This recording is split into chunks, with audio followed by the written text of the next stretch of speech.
Natchitoches County, Louisiana, was known for its huge cotton plantations that ran along the Red River in 1847. The Harrington Plantation was one of these properties that stood out, not only because of its size, but also because of the rumors that surrounded it. There, whispers meant more than words spoken out loud, and twin brothers had a gift that would change the lives of everyone around them forever. Isaac and Evan are 3-year-old twins who could see the darkest secrets of the past.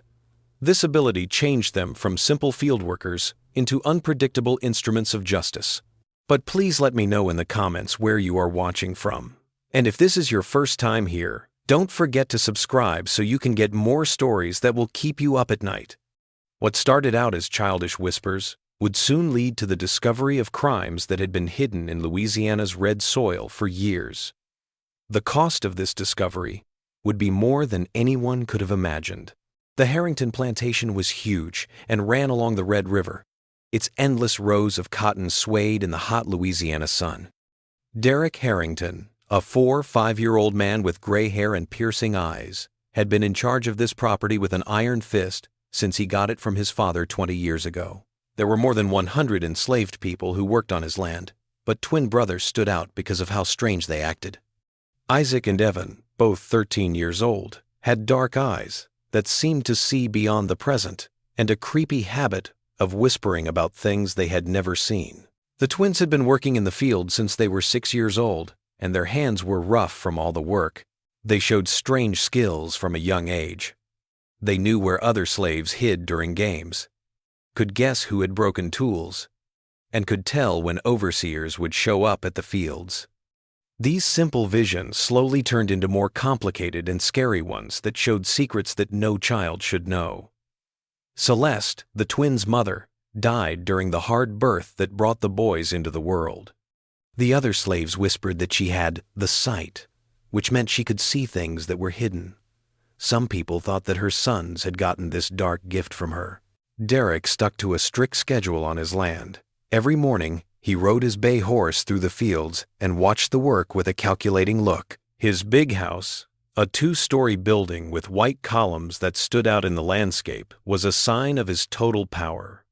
People in the Natchitoches area were known for their powerful families and well-kept secrets. Local planters had a complicated web of debts, favors, and rivalries that affected the area's politics and business. Derek stood out from the rest of these men because he was smart and knew how to turn situations to his advantage. The small wooden church that served the community was open on Sundays. People dressed well and showed off their families at this time, and slaves stayed quiet in the back pews, knowing that their words had no legal value against white men. The first strange thing happened during one of these Sunday masses. Isaac and Evan were sitting on the floor near the side wall of the church when Brenton Fowler, a stern-looking planter who lived next door, walked by. The 2-year-old man owned a smaller piece of land that was in a good spot. Evan, with his glazed eyes fixed on Fowler, started to tell Isaac disturbing things about a family that had gone missing 5 years before. The O'Malleys were Irish immigrants who were able to buy a small piece of land with very fertile soil. This made the established planters jealous. The boy told how Fowler had come to the O'Malley house on a stormy night and attacked the father, then the wife, and finally the small children with a heavy tool. He said that he had dragged the bodies to the site of a barn being built and buried them under the stone foundations. Isaac listened to every word with growing horror, not just because of what his brother saw, but also because Evan could never have known such clear details. The boy told them exactly where the bodies were and what the Irish mother said to her son before she died. But the most upsetting thing was how Evan talked about the fake Fowler had made. The planter made fake goodbye letters that made it look like the O'Malley family was leaving for the north in search of better opportunities. He even spread rumors about debts that made them sell their lands quickly. Fowler had bought those lands for a pittance, by the way. Carl, an older slave who sometimes worked in the big house, was close enough to hear the twins' whispers. At first, he didn't believe it, but he was bothered by how specific the details were and how Evan talked about things that were impossible to know. Carl thought about whether or not he should tell someone what he had heard after Mass. He knew that the testimony of enslaved people wouldn't hold up in court against white men, but the fact that the details were so accurate bothered him a lot. Fowler's land quickly absorbed the O'Malley property, and the barn that was built over the site Evan had described became one of the most productive in the area. No one had ever questioned the official story of the family's disappearance, since Irish immigrants often moved around in search of better opportunities. Fowler got a lot of good things out of getting these lands. His cotton production had tripled, and he was now one of the richest planters in the area. People came to him for advice on farming issues more often, because his reputation as a smart businessman had grown. After Mass, Carl paid more attention to the brothers for a few days.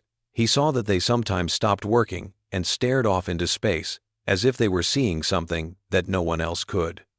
He also saw that other slaves stayed away from the twins, as if their presence made them uncomfortable for no reason.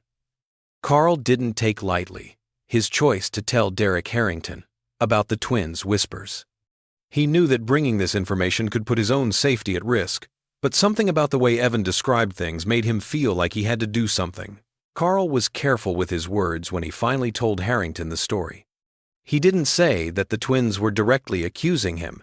Instead, he said that their whispers were strange dreams that might have some meaning. He knew Harrington was the kind of guy who always tried to get ahead of his competitors. At first, Harrington was doubtful, but his mind quickly saw the possibilities. If the boy's words were true, he could use this information to hurt Fowler, a rival who had been trying to gain power in the area for years. There was a long history of rivalry between Harrington and Fowler. They both fought for the same markets and trade routes, and they often disagreed on local political issues. Fowler had just stopped a Harrington plan to widen a road that would have helped his property. Harrington thought it would be smart to do a quiet investigation. He couldn't just accuse Fowler based on what slaves said, but he could change things around so that other people would find out the truth. He would be able to set up a search that looked normal because he had connections with local officials. Crosby Beaumont, the sheriff of the area, owed Harrington a lot of favors. He had been elected with money from the planter, and his job depended a lot on the goodwill of the area's most powerful property owners. Beaumont didn't ask Harrington why he wanted to inspect local properties on a regular basis. The search was set for the next week, supposedly to make sure that the new rules about storing grain were being followed. Like other planters, Fowler would only be told the day before, so he wouldn't have time to make any suspicious plans.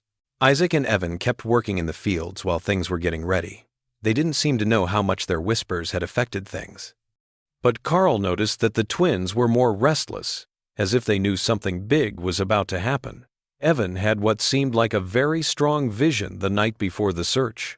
He told Isaac more about where the bodies were buried, such as the fact that one of the mothers had an Irish wedding ring on her finger when she died. These specific details would be crucial for what was to come. It was clear and hot in the morning when the search started, which is normal for Louisiana in September. Sheriff Beaumont came to Fowler's property with 2 deputies, which made it look like a normal official visit. Fowler received them with forced courtesy, clearly uncomfortable, but unable to refuse the inspection. The search started in the main barns where they kept the grain. Beaumont followed the specific instructions Harrington had given him, paying special attention to the barn that had been built 5 years before. Fowler got very nervous when the deputies started looking at the stone foundations. It took less than an hour after digging started to find the first bones. A child's skull emerged from the red earth, quickly followed by more human remains. The exact location corresponded to Evan's whispers, leaving everyone present in shock. The excavation at Brenton Fowler's barn revealed a scene that would haunt the region for decades. The bodies of the O'Malley family were buried exactly where Evan had described, in a shallow grave under the stone foundations. The bones were well preserved because Louisiana's clay soil protected them, which made it easy to see horrible details. Henry O'Malley, the head of the family, had been found with his skull broken in several places, which showed that he had been hit hard with a heavy object. Bridget, his wife, was next to him and had similar signs of violence. Horace, who was 8, and Mary, who was only 5, looked like they had tried to run away before being caught by the same violence. Bridget O'Malley's bony finger still had the Irish wedding ring Evan had talked about on it. It was a simple silver ring with an engraved clover that her mother had given her as a wedding gift. Sheriff Beaumont was very upset by this one detail. Fowler tried to stay calm during the discovery, but his pale skin and shaking hands gave him away. When questioned about the family's disappearance, He repeated the story he had told for 5 years. The O'Malleys had left voluntarily, selling their lands to him before heading north. When the farewell letters Fowler had given years before were looked at more closely, they didn't all match up. The handwriting was skillfully copied, but it was different enough from real O'Malley documents found on the property that it was easy to tell the difference. Even more revealing, the letters talked about things that happened after the family was supposed to have left. When they searched Fowler's main house, they found the O'Malleys' personal items hidden in a chest in the attic. Bridget's Irish family Bible with Gaelic notes and a small wooden crucifix that had belonged to young Horace were among them. Fowler couldn't explain how these intimate items had ended up in his possession. The crime's motive became clear when documents revealed that the O'Malley lands contained some of the most fertile soil in the region, ideal for cotton cultivation. Fowler had tried to buy the land for years, but the Irish had turned down all of his offers because they wanted to start a new life in America. Fowler's confession came after hours of interrogation. When confronted with irrefutable evidence, he admitted visiting the O'Malley property on a stormy night in March 1842, initially intending to make one last offer for the lands. When refused again, rage consumed him. The murder had been brutal and calculated. Fowler first attacked Henry with a heavy tool when the man was tending to animals in the stable. Bridget ran to help her husband when she heard the screams, but she ended up dying too. The children, awakened by the noise, tried to hide, but Fowler found them and eliminated the only witnesses to his crime. The fake goodbye letters had been planned ahead of time. Fowler had looked at Henry's handwriting before and practiced copying it for weeks. He even made up a long story about fake debts that would have made the family have to leave right away. It was both smart and evil to bury the bodies at the site of the future barn. Fowler knew that building would permanently hide the evidence of his crime, and that the smell of decomposition would be hidden by all the activity in the barn. It was a plan that worked perfectly for 5 years. The news of the discovery spread quickly through the area, shocking and horrifying local farmers. Many people knew the O'Malley family and were sad to see them go so quickly. The news that a well-respected neighbor had brutally killed them shook the community to its core. Derek Harrington watched the events unfold with calculated pleasure. Because he chose to look into the twins' whispers, a rival fell, and his own reputation as a man of justice grew. He started to think of Isaac and Evan as more than just workers. He saw them as valuable assets. But the twins' success in finding Fowler's crime brought back other bad memories. In the days that followed, Isaac started to have broken memories of things that had happened before, like a fire that had destroyed the community's first church 4 years earlier. Isaac's vision showed Deacon Williams, a well-known and respected member of the religious community, pouring oil on the walls of the old church on a night when there was no moon. The man had set fire to the building on purpose, but not because he was a religious fanatic. It was to get rid of proof of his own crime. Williams had been stealing money meant for the building of the new church in a planned way. He used the money to pay off gambling debts he had secretly built up. When an audit of the books was coming up, he chose a drastic solution: burn everything, even the records that would get him in trouble. Isaac's vision was clear and full of details. He saw Williams set fire to the church's accounting books before pouring the oil. He saw how the man had set up his own discovery of the fire the next morning, pretending to be a deacon who was heartbroken over the loss of the holy building. The most upsetting thing was that Williams had become a hero in the community after the fire. He had been in charge of rebuilding, getting donations and volunteers to help. People saw the new church, which was smaller but more beautiful, as proof of his commitment to spiritual leadership. Isaac told Evan these visions in a whisper, and Evan was just as upset by what he heard. But there was no physical evidence that could be found, unlike in the Fowler case. The fire had burned everything, just as Williams had planned. The twins knew the truth, but they couldn't do anything with it. Isaac felt bad that he knew about a crime but couldn't get justice for it. He watched Williams during Sunday services and saw the man accept praise and respect from the congregation. He knew that behind the pious facade was a thief and arsonist. It was a hard lesson about how far their gift could go.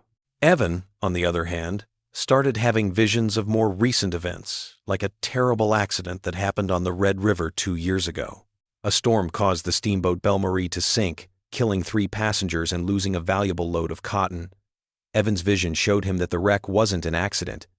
Captain Kenny, who owned a competing steamboat line, had purposely damaged the Belle Marie to get rid of the competition and take over the river's most profitable trade routes. Evan saw Kenny working alone on a dark night, drilling holes in the hull of the other boat at key points with a special drill. The holes were small enough that you wouldn't notice them right away, but they were big enough to sink the boat in rough waters. The sabotage was carefully thought out. Kenny knew that the Belle Marie would leave the next morning with a lot of cotton and people on board, and that a storm was on the way. He had figured that the holes in the hull, along with the weight of the cargo and the pressure of the waves, would cause the wreck to happen in deep water, making it hard to look into the debris. The plan worked out perfectly. The Belle Marie sank in the storm, and Kenny publicly said how sad he was about the deaths and the tragedy that had hit the river community. He even offered his own boats to help with the rescue efforts, which made him look even more like a caring and responsible person. After the crash, Kenny quickly took over the trade routes that the Belle Marie used to serve. He said it was his duty as a citizen to keep river trade going. His company had taken over most of the cotton transport on the Red River, making him very rich and powerful. Evan's vision included information about where Kenny had hidden the tool he used to sabotage, which was not the case in the Williams case. He buried the special drill, which had been changed just for the crime, on his property, along with the clothes he wore while doing the sabotage. Isaac and Evan talked about what to do with this information. They had learned from the Fowler case that their visions could lead to justice, but they had also learned from the Williams case that it wasn't always possible to act on what they knew. There was evidence in the Kenny case, but Kenny was a powerful man with a lot of political power. It seemed to be somewhere in the middle. Carl, who had heard the twins' whispers and knew how important what they had said was, made the choice to tell Kenny about the vision. He knew that Kenny controlled a lot of the river trade in the area, and that his downfall could help a lot of people who had been hurt by his monopolies. Carl picked the right time to tell Harrington about the new information. He told Evan's story as another strange dream, but this time Harrington was more open to it. The twins' revelations had helped Fowler succeed, and Harrington was eager to look for other chances. The legal case against Fowler was handled in a way that was normal for the time. There was clear evidence against him, and his confession sealed his fate. He was given the death penalty by hanging, and the punishment would take place in Natchitoches Public Square as a warning to others who might think about committing similar crimes. During the trial, people started to talk about how the crime had been found. Some people whispered that the information came from unlikely sources, but most people said that Sheriff Beaumont's investigative skills and Harrington's power were what led to the discovery. Isaac and Evan kept working in the fields, seemingly unaware of how their words affected others. However, other enslaved people started to look at them with a mix of fear and respect. The twins' ability to know hidden things was strange. Carl, who had first heard the rumors, was in a tough spot. He knew where the discovery really came from, but he also knew that telling the twins could put them in danger. They knew too much to ignore, but it was also too dangerous for most people to know. A few months later, on a cold February morning, Fowler was put to death in front of a lot of people in the square. His last words were a plea for forgiveness to the O'Malley souls, and the crowd was silent as they heard him admit his guilt one last time.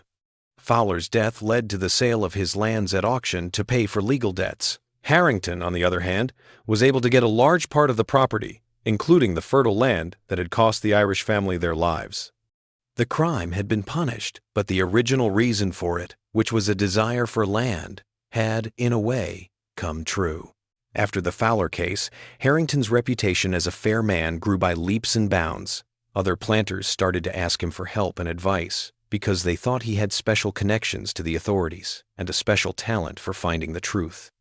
But Harrington knew that his real strength came from his twin brothers, who could see into the darkest secrets of the past. He was determined to make the most of this strength. At the same time, the investigation into Kenny was being quietly put together.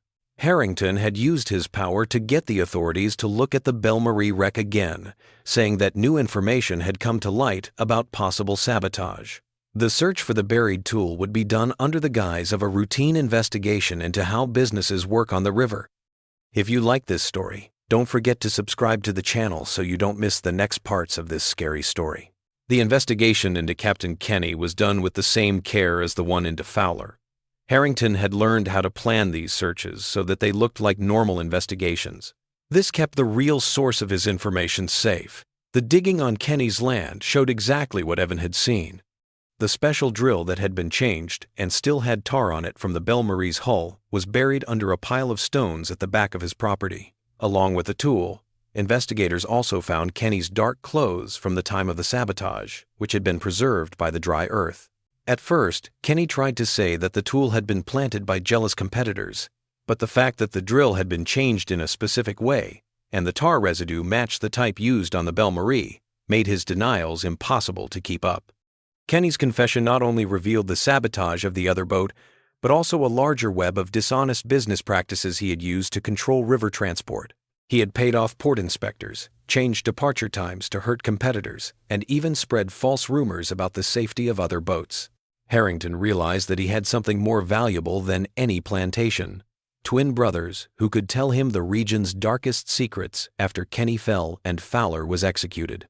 His mind quickly came up with a way to make money off of this amazing skill. Harrington quietly started giving special advice to important merchants and planters in the area. He said that the services were a kind of counseling based on special knowledge, but he never fully explained where he got his information. The cost of these consultations was high, about the same as a skilled worker's yearly pay.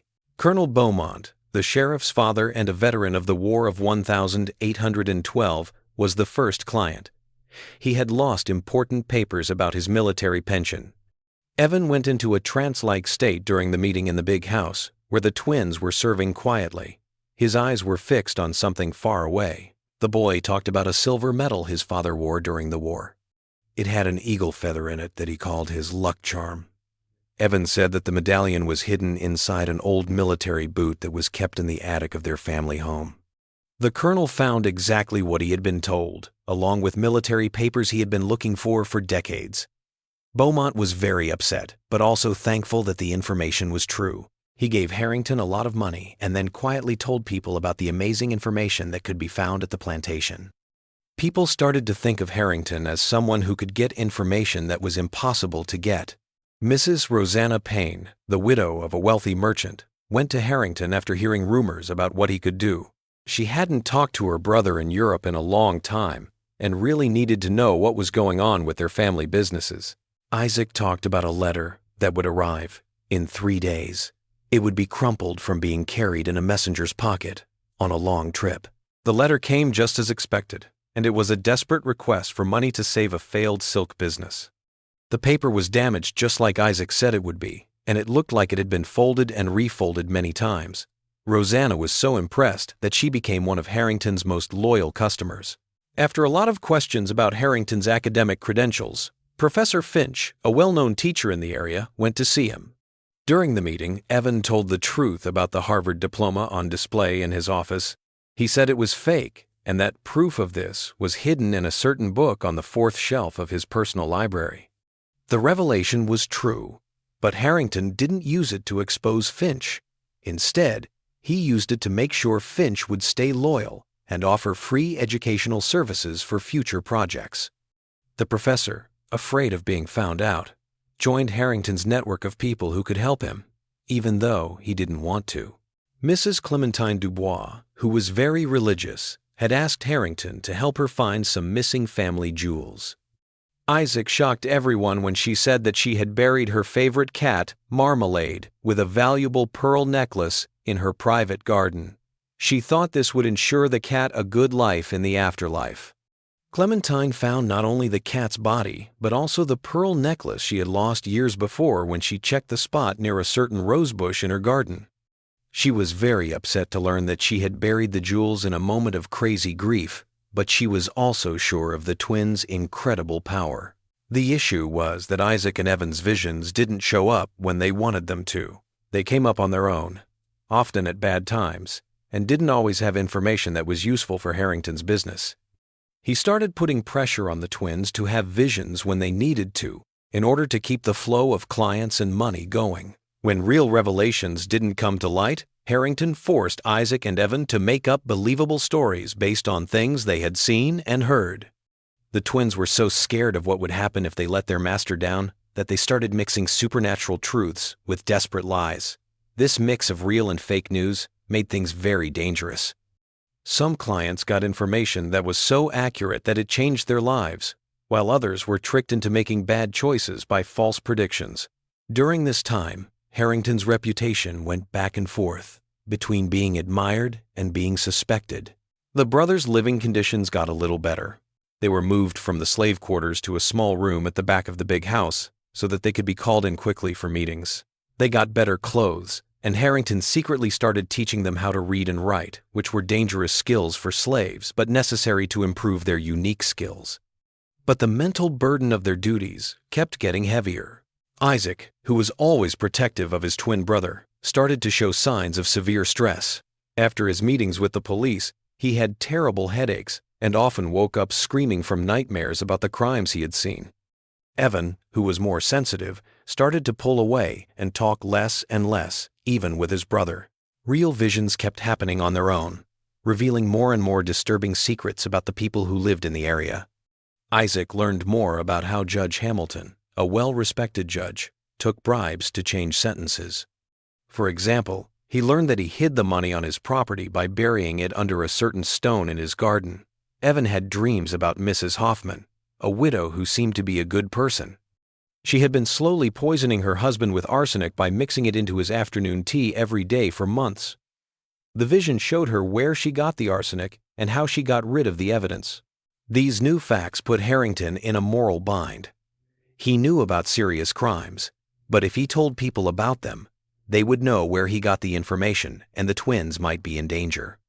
Instead, he chose to use the information for subtle blackmail, getting favors and business benefits without being directly seen. Harrington's network of people who could help him grew by a huge amount. He knew things about almost every powerful man in the area, like cheating on his wife or committing financial fraud. This information gave him control over legal disputes, business contracts, and political decisions. But the system that Harrington had made was not stable by nature. The twins were always under pressure to get things done, and the mix of truths and lies was making enemies who were very dangerous. Some clients who had been misled by false predictions started to doubt the service's legitimacy. Anton Kessler, a German merchant who had put a lot of money into a vision Evan made up about how cotton prices would change in the future, lost almost everything when the market went the other way. It was clear that he was angry, and he started to ask Harrington dangerous questions about how he got his information. It got even more complicated when Isaac started having visions about Harrington himself. He started to hear disturbing bits and pieces about his master's past, like crimes the planter had committed and secrets he wanted to keep hidden at all costs. One of these visions showed Isaac the truth about where he came from. Years ago, on a winter night, he saw Harrington rape his mother, Celeste. He saw Harrington threaten to kill her if she told him who the father of her children was. It was terrible to find out that he and Evan were the children of their own oppressor. Evan also started to have visions about Harrington, including information about the murder of Leander Ross, a neighboring planter who had died in a hunting accident 3 years before. The vision showed that Harrington had shot Ross on purpose during a fight over water rights and then made it look like an accident to avoid being suspected. The twins didn't tell anyone about these visions because they knew it would be very dangerous to do so, but the knowledge was heavy on them, making their already bad situation even worse. The boy's health started to suffer because of the constant stress. Isaac's hand tremor got worse during consultations, and Evan started having episodes where he stayed completely still for hours after really strong visions. At first, Harrington didn't notice that the twins were getting worse mentally because he was too busy thinking about how much money his shady business was making. He thought of them as useful tools, not as people who were going through a lot of stress. This dehumanization would play a big role in the terrible things that were about to happen. Harrington's web of secrets and blackmail was getting more complicated and dangerous. He had power over a lot of important people, but he also had a growing list of enemies who wanted to see him fail. The situation was getting close to a breaking point that would change everything. When Anton Kessler decided it was time for bloody revenge, the pressure on Isaac and Evan had gotten too high to handle. After the bad investment based on Evan's false vision about the cotton market, the German merchant lost not only his money but also his good name in the community. Kessler had secretly hired a well-known shooter in the area named Wade Garrett. Garrett had been in the army and now sold his services to anyone who could pay. The plan was simple and cruel. Kill the person who gave Harrington information, which would take away his edge over other planters in the area. Isaac and Evan were walking back from church along the dusty road to the Harrington plantation on the morning of Sunday, the 14th of November, 1847.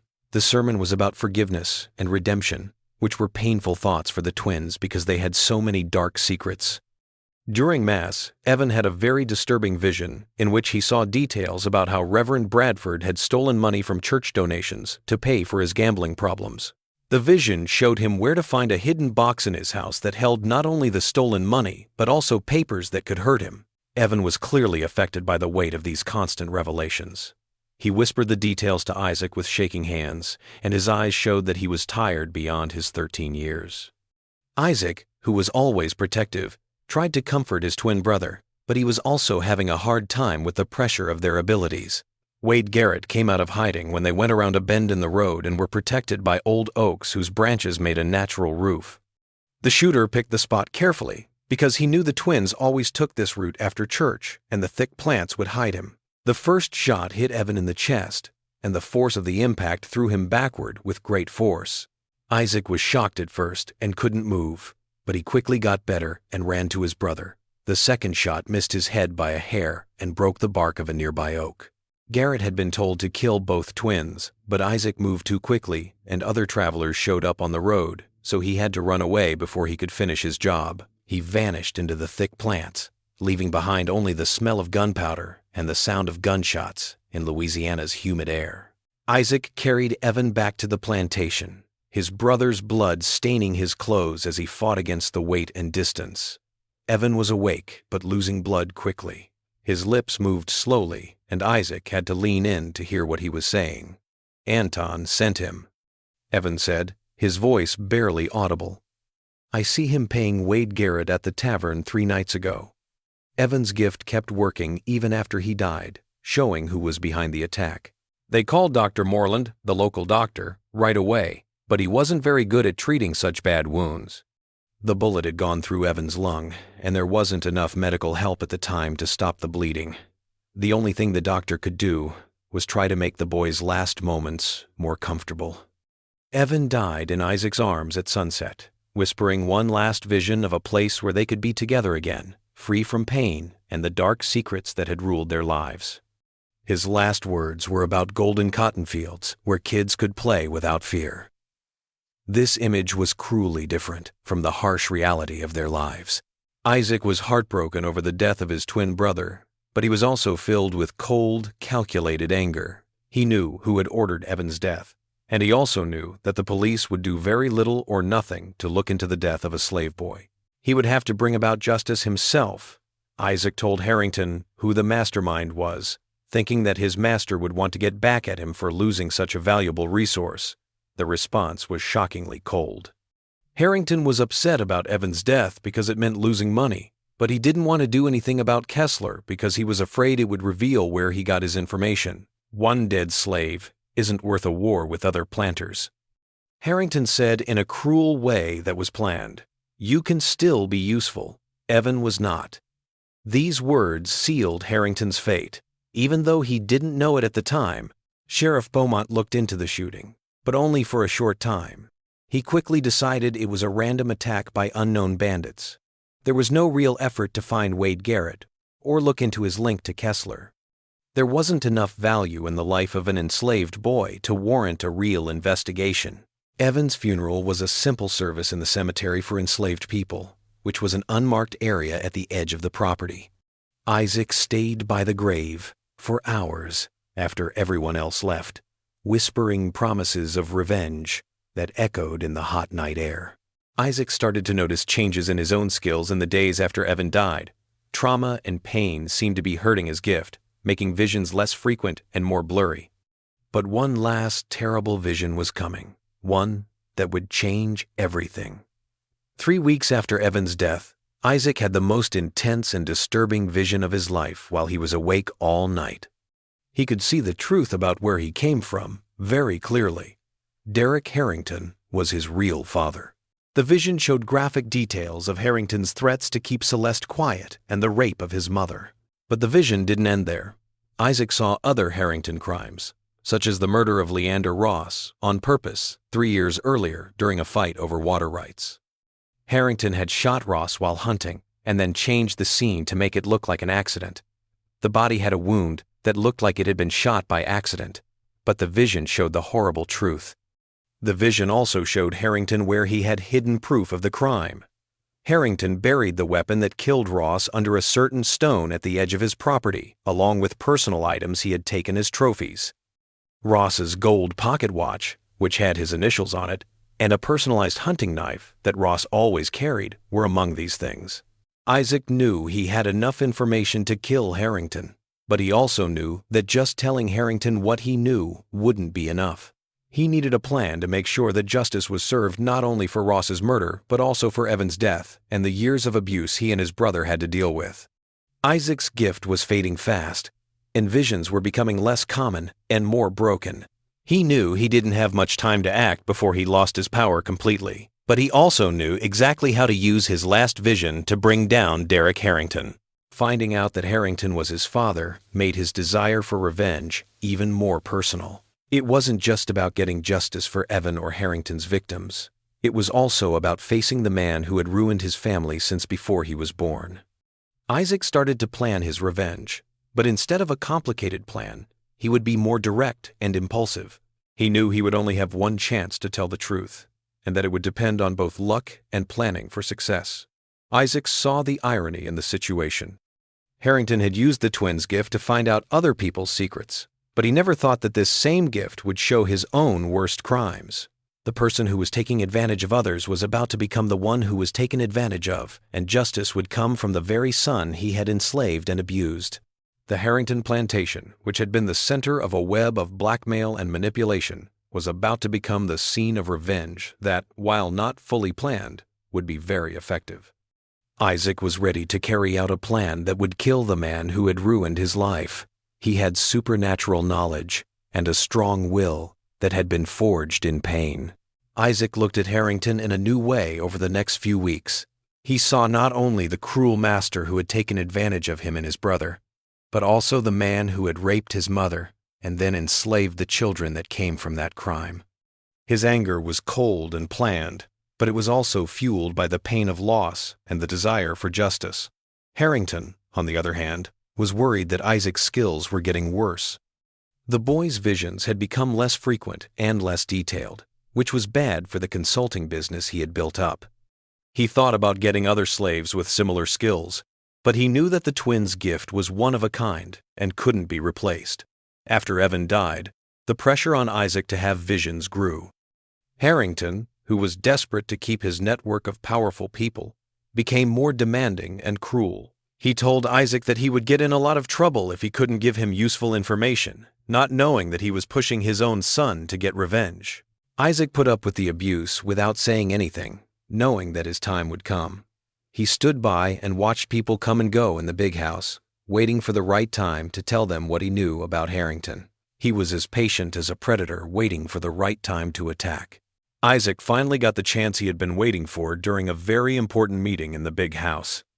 Colonel Beaumont and other important planters who had known Leander Ross personally were among those who had come together to talk about business. It was the perfect place for the news that would ruin Harrington's life. Isaac spent weeks in deep mourning after Evan's death, but his pain gradually transformed into cold determination. The trauma had made his abilities weaker, faster, but it had also made his need for justice clearer. His approach would be more instinctive and based on the situation, not a detailed plan. The chance came at a big house party where a number of important planters were talking about business. Isaac served drinks as usual and made sure he was in the right place at the right time to be heard by the right guests. He made the choice in a fit of rage and pain over the loss of his twin brother. Pretending to be in a trance-like state, similar to those he had exhibited during previous consultations, Isaac began whispering about a vision of Leander Ross's murder. His performance was convincing, based on years of real experience with genuine visions and a vivid memory of his last supernatural revelation. Isaac described specific details about how Ross had been killed during a hunt, including the exact location where evidence of the crime was hidden. He mentioned a specific stone at the property's edge, under which Harrington had buried the murder weapon, along with Ross's personal objects. Colonel Beaumont, who was present at the meeting, was deeply disturbed by the details Isaac was revealing. He had known Ross personally and had always suspected his death hadn't been accidental. Isaac's vision confirmed what he had long suspected about the strange circumstances of the accident. Harrington tried to brush off Isaac's whispers as delusions brought on by his brother's death, but the other people there were too interested to ignore them. They had seen how true the twins' previous claims were, and Evan's death only added to the mystery of what they could do. Sheriff Beaumont had to look into the claims because his father and other powerful planters were putting pressure on him. Isaac had said that Ross's crime was buried in a remote part of the Harrington property, so a search was set up for that area. The digging at the site that Isaac pointed out showed exactly what he had said it would. Harrington's hunting rifle, which was used to kill him, was buried under a carefully arranged pile of stones. Investigators found Ross's gold pocket watch and a personalized hunting knife that the planter always carried with him, along with the weapon. Finding these personal things was especially damning. There was no good reason for how Harrington ended up with such personal things of Ross's, especially since they were buried on his property with the weapon that killed him. There was no doubt about the evidence. When faced with the proof, Harrington first tried to deny being involved in Ross's death. He said that enemies who wanted to kill him had put the things on his property. But the evidence's location was too accurate, and the details that only the killer could know made his denials less and less believable. The investigation showed that Ross had found out that Harrington was using information from the twins to change contracts and business deals. Ross had said he would tell everyone about the whole plan, which would have ruined Harrington's reputation and his profitable network of blackmail and manipulation. When more papers were found in Harrington's office, the reason for the murder became clear. Letters showed how he had used private information to hurt Ross's business, such as changing an important contract that had cost the planter a lot of money. Based on evidence found and Isaac's vision, the crime's reconstruction painted a terrible picture of what happened. Harrington asked Ross to go hunting with him, supposedly to talk about their problems. Harrington shot Ross in the back while he was hunting and looking at a deer. Harrington carefully set up a hunting accident after the murder. He moved Ross's body, set up the gun to look like an accident, and then found the body hours later, pretending to be a shocked and sad friend. For 3 years, his performance was good enough to fool the authorities. Harrington kept Ross's personal items as trophies, which showed that he was mentally disturbed and enjoyed committing crimes. He kept the watch and knife as sick reminders of his murder, not because he had to, but because he was obsessed with having power over life and death. Harrington finally gave in during a long interrogation when the evidence became too much for him to handle. His confession not only revealed Ross's murder, but also how he had been systematically taking advantage of Isaac and Evan, making them lie when their real visions weren't good enough for his business needs. Harrington's confession also revealed his total lack of remorse for Evan's death. He admitted that what he was doing was putting the twins in danger, but he kept taking advantage of them even after clients threatened him. He saw the boys as nothing more than tools to help him get rich. The most shocking thing was when Harrington, in a last-ditch effort to get people to feel sorry for him, said he was Isaac and Evan's biological father. He talked about Celeste's rape as if it were a natural right of an owner over his property. This showed complete dehumanization that shocked even the most hardened men at the interrogation. The news about Harrington shook the local community to its core. Many people had been blackmailed or tricked by him, but very few knew how bad his crimes really were.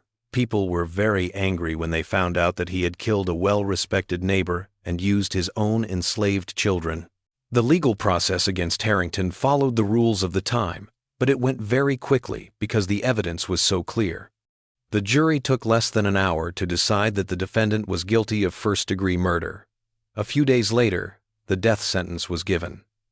Isaac sat in the back of the room and watched the trial. Most people there didn't notice him. He watched with cold satisfaction as the man who had ruined his family was slowly revealed and punished. Finally, Evan was getting the justice that the authorities had denied him. Harrington tried to get in touch with Isaac several times during his last months in prison. It seems he wanted to confess or ask for forgiveness. Isaac didn't answer any of Harrington's calls because he knew that nothing Harrington could say would change what had happened or bring Evan back. Harrington was put to death on a cold March morning in 1848, just a few months after he was found guilty. Hundreds of people came to Natchitoches Public Square to watch the end of the man who had terrorized the area with his crimes and lies. His last words were a request for Isaac's forgiveness. Isaac was in the crowd, watching the end of his revenge. Harrington died knowing that the son he had enslaved and abused had killed him. This was a poetic irony that no one who knew the whole story could miss. The plantation was sold at auction to pay off Harrington's debts and make up for some of the harm he did to his victims. Isaac was technically free after his owner's death, but he chose to leave Louisiana right after the execution. He took with him the scars of what he had been through, but he was also happy that he had gotten justice for his brother. Harrington's death brought down the web of blackmail and manipulation he had built. A lot of his former clients and victims were glad to be free of his control, but some still kept the secrets he had found out about them. The supernatural gift that made Isaac and Evan so useful to Harrington was gone forever after the execution. Isaac never had another vision, as if the justice he got had finally freed his mind from the supernatural burdens he had been carrying. He left Louisiana as a normal young man, ready to make a new life for himself without the problems of his past. The story of the twins who could see buried secrets became a local legend. People whispered it in taverns and told it on dark nights. But very few people knew the whole truth about how Isaac used his last bit of power to get revenge that, while not fully planned, had been very effective. A family from the north eventually bought the Harrington plantation without knowing about its dark past. They put up a new house where the old big house used to be, but local workers always stayed away from some parts of the property, especially the old cemetery for enslaved people where Evan was buried. After leaving Louisiana, there were no more records of Isaac, but there were rumors that he had moved to the north, where he lived a quiet life away from the horrors of his childhood. He never got married or had kids, as if he wanted to make sure Harrington's cursed family line ended with him. The price was high, but justice had been done.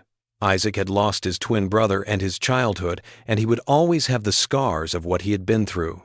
But he also showed that even the most oppressed can find ways to get back at those who wronged them, and that truth will always come out, no matter how deep it is buried. The story of Isaac and Evan shows us that justice doesn't always come through official channels, especially when the victims are people society sees as disposable. In 1847, the law didn't care much about the lives of enslaved children, but Isaac showed that even the most oppressed people can find ways to get back at those who hurt them. What makes this story so scary is how it shows that people can be both completely evil and fight back with all their might. Harrington was the worst kind of person. He used his own children for his own gain and saw other people as tools to help him. Isaac, on the other hand, showed determination that overcame all obstacles, even though he was young and in a bad situation. His revenge worked, not because it was clever, but because it was well-timed and he had the right information at the right time. He used the same system Harrington had made to exploit them against its own creator. The twins' ability to see hidden truths may have been supernatural, but the real lesson of this story is that knowledge can be both a blessing and a curse. Isaac and Evan's gift caused them a lot of pain, but it also gave them the ability to tell the truth in a world where it was often hidden. This story, which has been told in Louisiana for generations, tells deeper truths about power, oppression, and how far people will go to get justice. The story is powerful because it shows how hard it was for people who lived under systems of absolute control, whether the supernatural elements are real or not. When we visit the historical sites of these old plantations today, we don't often hear about the individual stories of pain and resistance that may have happened there.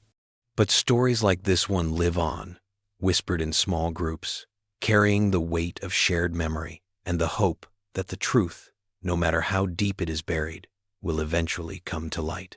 Isaac got his revenge, but it cost him a lot.